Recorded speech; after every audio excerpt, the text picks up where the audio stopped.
So I've been getting back into writing seriously, novel writing, and it has not been a smooth re-entry.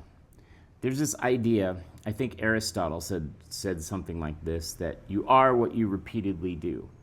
And for a long time, what I was repeatedly doing was producing other people's projects, which is great, honestly. You learn a ton.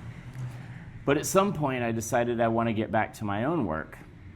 And what nobody tells you is that when you make that switch, you're basically going through a massive amount of discomfort.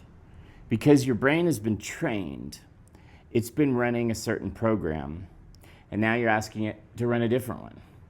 And it does not just quietly agree to that. Your brain is on your side. That's the thing. It's gung-ho. It wants to help. It'll do whatever you point it at. The problem is getting your lazy body off the couch long enough to point it at the right thing, and then retraining it, which takes way longer than you think it's going to.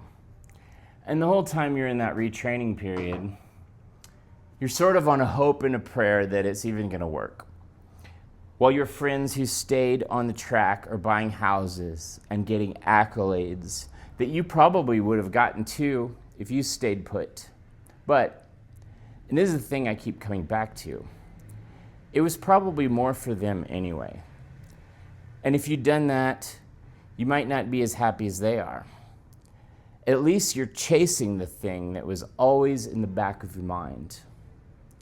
And part of what I had to unlearn to even get here, to give myself permission to take this seriously again, was the idea I'd absorbed somewhere that serious literary writing and actually building an audience were two different things. Like you had to pick.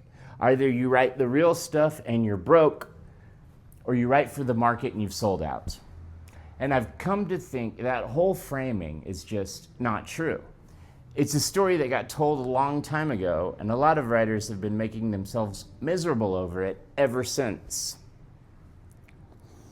Anyway, I'm going to keep talking about this stuff as I go, the writing, the process, what's working, what isn't.